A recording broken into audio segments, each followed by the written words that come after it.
All right. Thanks, everybody, for staying with us throughout the day. And we're going to stop promptly at 7, maybe 8. So hopefully you brought supper. I'm just kidding. We'll do a 20-minute lightning talk. So I'll do about 10 minutes presentation. And then hopefully I can switch over to a demo. And we'll kind of dive into threat hunting and using AI. And then afterwards, we can go over to the aquarium and swim with the sharks. I'm thinking my kids over there. So a little bit about me. I work for Red Hat, but I am a technologist. So I love talking technology, and one of the things that I'm doing threat hunting is building a container where we can use it on Kubernetes, Minikube, Tanzu, Rancher. It doesn't matter what it is. My current project that I'm working on applies to my doctorate and what I'm trying to do with threat hunting. I have a practicum, which is a project, and the dissertation. So this team threat hunting is a project that I'm working on, building out my documentation on why it's important, how it's useful. So, like I say, I'm a technologist. Even though I work for Red Hat, the key is I can take this threat hunting Kestrel as a service and I can run it anywhere. So I have different deployment models. And so let's go ahead and dive in a little bit. I wanted to make sure to show this slide, even though it has some of the abstract. On the left-hand side, it talks about threat hunting and IBM and their thoughts on the 20% versus 80%. So that goes into threat intelligence and threat hunting. And when we think of our security operations centers, they are getting more sophisticated, throwing in AI automation. But there's still that maybe 20%, maybe 10%, we just don't know, that still have to have an hypothesis, still has to be examined. And that's where the threat hunting comes in and looking at those sophisticated attacks that may be occurring. We want to make sure that we know what's going on in network or systems. And so we do want to think some from the red team aspect, the blue team aspect. We do want to make sure that we can build hunts and know whether it's a suspicious process or not. And when I talk red team, blue team, of course, I'm not talking the election and everything going on. I'm just talking about cyber. So the takeaways that I want you to have today when I go through this talk, I want you to be able to understand the importance of threat hunting, understand what Kestrel is with the deployments, so that the takeaway 3, you can go run tutorials and use a threat hunting language and deploy it, the container, whether it's the Ubuntu-based one or the Red Hat-based one, and you can deploy it on Podman AI, as I said, other vendor Kubernetes platforms. So open source Kubernetes, OpenShift, etc. Of course, I'm Red Hat, so I do want you to buy OpenShift, so see me after the talk. So, but those are the 3 takeaways. And somebody throws something at me, Sam, in about 5-10 more minutes. I want to make sure I get through some of the topics, but I want to get into the demo because I think it's really powerful that you can go through some of these tutorials, simple ones, but then you can go to the Black Hat ones that are out on Open Cybersecurity Alliance, and you can start getting deeper into the different use cases. And so my project, I included the link here. I published out on Red Hat Research. Red Hat has a research magazine they put out bi-monthly. And so I wrote an article and put that out there. This goes to the importance of why are we talking about threat hunting because at times that's manual, human intervention, looking at the hypothesis, etc. So in the article I was putting in, we have these core components of NIST cybersecurity framework. And the core function that I'm concentrating on with this research and this project and the Kestrel portion, I'm working on the Kestrel as a service, so more of scaling, team capability, using the AI, using automation.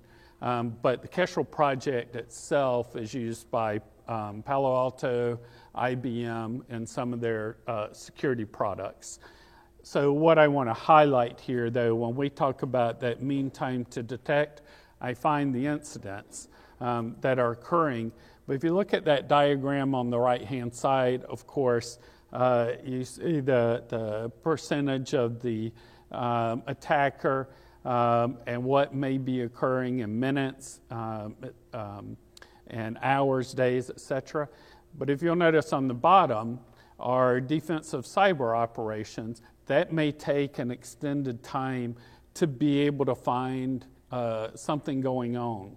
And so with this Kestrel as a service, we want the team hunting, we want the scaling, and we want to move that time frame that's on the right all the way over to the left. So this is one of those takeaways that, we have a security operations center. We have Splunk, Elastic, Graylog, whatever. We can have these nice dashboards, and they're starting to add more AI into them. But what we want to make sure we can do is have those threat hunting teams that can really examine this, all this data that may be coming in through these different data sources, and have these hunt flows, these steps, and of course tie in AI and automation. But it has to be, is this a suspicious process? I need to examine it. I need to go in further. And when I think of hunt books and building out these steps, I think of Ansible and what we do with automation. I have these nice playbooks that I can share and I can reuse, and I have these tasks. That's what we want to do with threat hunting, is I want to be able to share with a team what I've done with these steps and this hunt flow, but also I want to be able to stop and come back to it. And that's important with this container and being able to deploy to a platform. So when we talk threat intelligence and we talk threat hunting, we're focusing on that threat hunting portion. So we're looking at developing these hypotheses, looking at network, looking at systems, and then of course as we're building this hunt flow, being able to go back and start over. So threat intelligence being data that may have come from an attack or attempted, whether it's attempted or successful, and then the threat hunting kind of is coming from that. I have a trigger, I'm doing some type of investigation, and of course remediation. But the focus here is that wait time or not knowing time, that mean time to detect. Before we can recover from something going on, we have to detect it, right? So that's what we're looking at here, that 20%. So Kestrel that I mentioned a minute ago, that is our threat hunting language. It started with DARPA, ARFL. There's a transparent computing and cyber hunting at scale. This runtime, this language started with those two projects. It is open source. It's out on Open Cybersecurity Alliance. So you can go out to GitHub and find the Kestrel language, the analytics, what I've built, all of that out on Open Cybersecurity Alliance. And you can either run the container alone on your laptop or deploy it to a platform where it is a nice team threat hunting environment. And so what I wanted to highlight here, really it boils down to, as I mentioned, the mean time to detect, but hunt fast, right? In order to decrease the mean time to detect, I have to be able to hunt fast. And that means having the team doing these hunts at scale. So all of these that are listed on these bullet points here, this is tying it to crowd threat hunting. So we want to be able to reuse code. We want to be able to revise. We want to be able to share snippets or the whole hunt flow. And all the components that I'm going to mention here in a second, they enable that through Jupyter Hub or single sign-on. I don't know how many here have used Jupyter, but that's what this threat hunting container is based on, is that Jupyter notebook that has a Kestrel language in it that's deployed to a platform. And one of the things in the background it uses is something called StickShifter, which is able to pull in a lot of different data sources so you can run your hunt flow against it. So a lot of this material, we can go deep. So I'm not going to do that because in a couple of minutes, what time was the session over? 4:35? Okay. In about 5 minutes, I want to get into a demo because I think you would enjoy seeing that and seeing where you can get the presentation. It should be pretty simple to jump into the tutorial.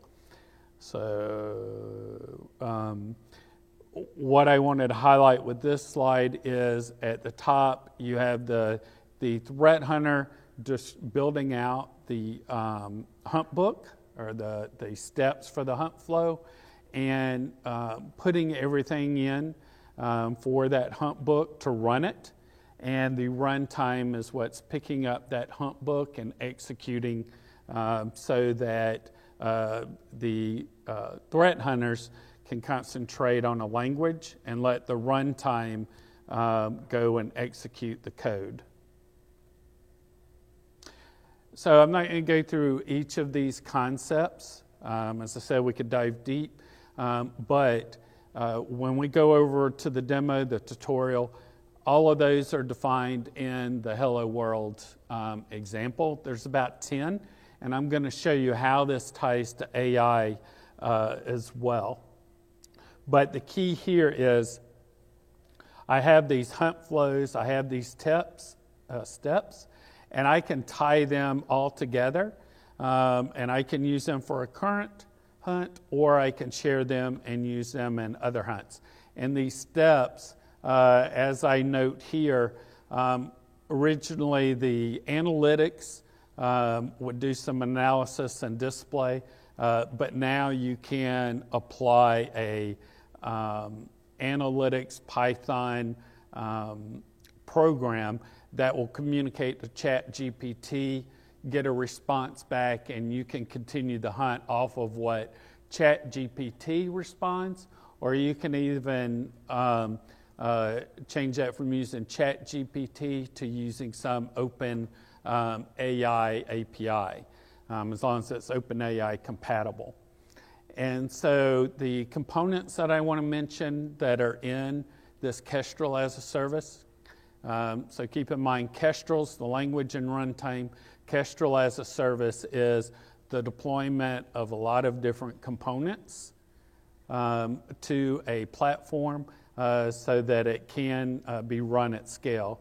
But there's Dockerfile, so Ubuntu-based, one's Ubuntu-based, one is RHEL-based, and then there is Open Command and Control, so some automation, a profile that's being added there.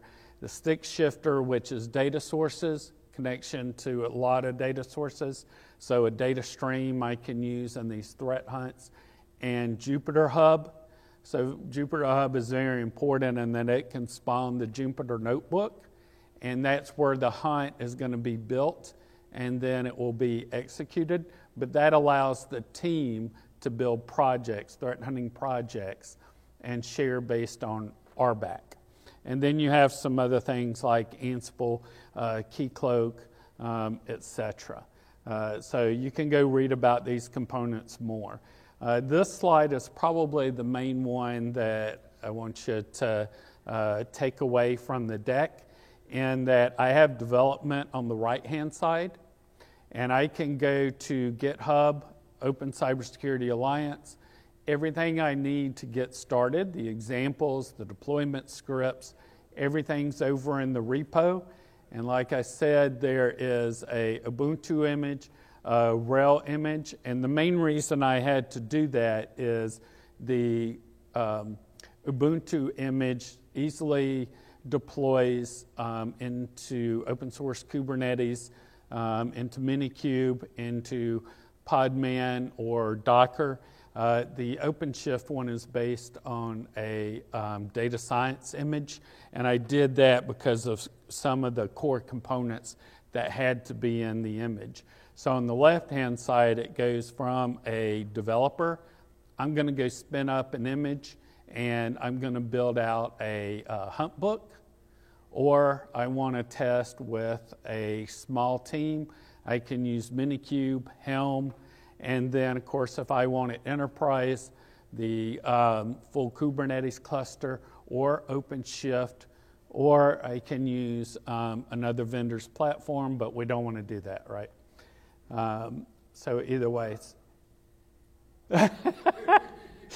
No, like I said, I'm a technologist, so it doesn't matter the platform. As long as you can do the threat hunting, that's my research, my project I'm working on.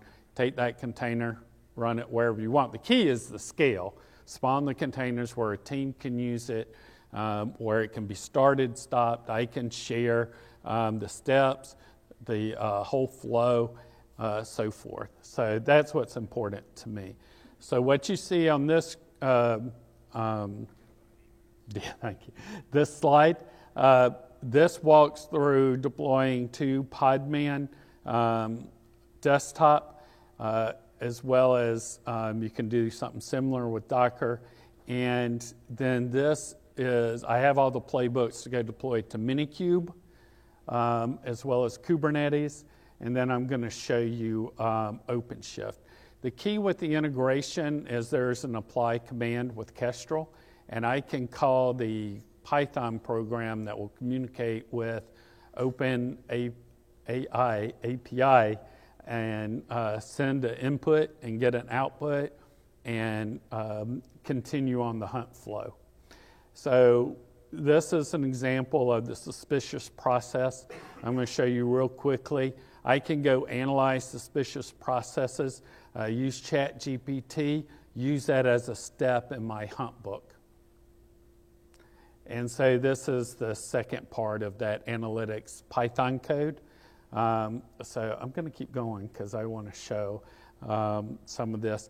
But a look into the future, including indicators of behavior, not just indicators of compromise, and doing autocomplete in the language, as well as some more flexibility for integration to OpenAI API.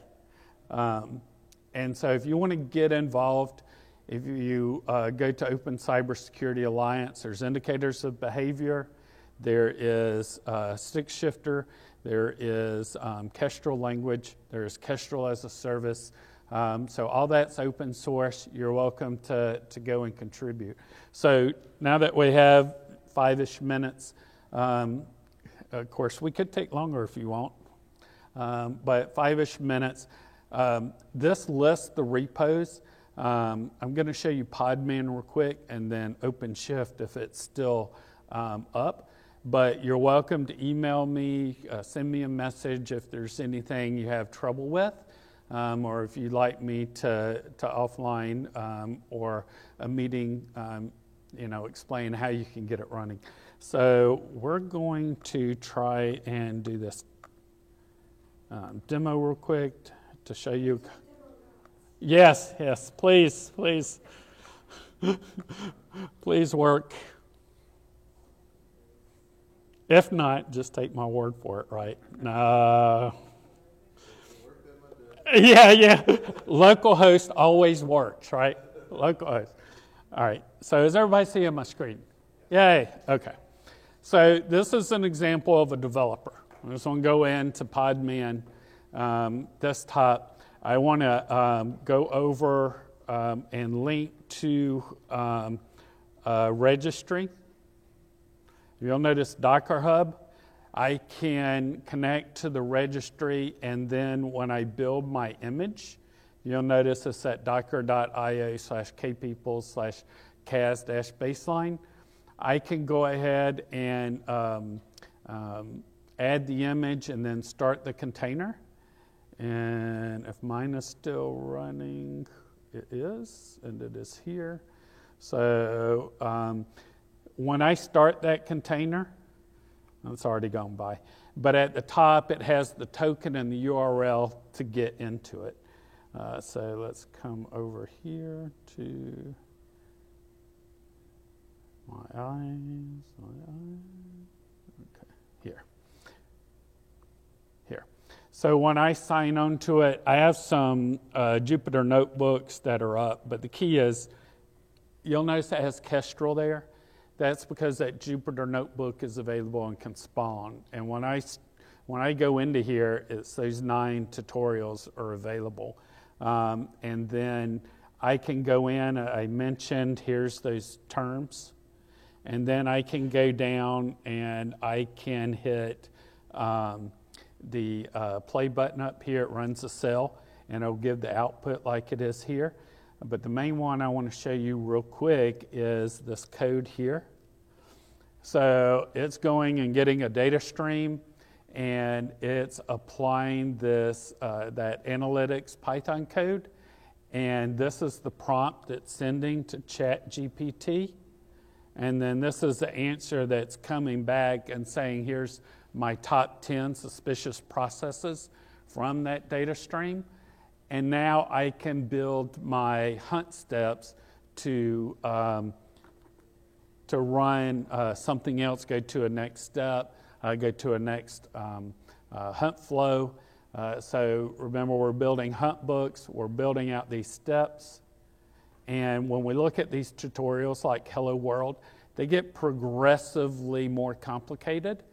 If we go over to the cybersecurity, open cybersecurity somewhere. If we go over here to Open Cybersecurity Alliance and go over to Kestrel language, really, then you'll see it, if you scroll down, it has Black Hat Hunting Lab. If you don't want to use Podman Desktop, you can just go over here and click this, and you'll connect to Binder, and you can run tutorials there from that Black Hat. And then the last part of the demo, before we have any questions, if it's still running, and it looks like it is. So what I did over in OpenShift, and if you'll look, notice the workloads and the pods, I should have CAS in here. Yeah, you'll notice my workbench, my data science workbench, I have that Jupyter notebook running. And if I look over in data science, you'll see my CAS project and see that it's running. But what we just did in Podman, this is the notebook that was spawned, and now I can have other team members join, and I can use these tutorials. I can build out my hunt book, and just like it shows here, I can connect to ChatGPT, send input, get a response, continue on my hunt flow, and I can, next step, add a Ansible remediation or response. So if we go back to what I had listed a minute ago, if it will come up, I'll close this out. Where'd it go? Which way did it go? Went here. Whoops.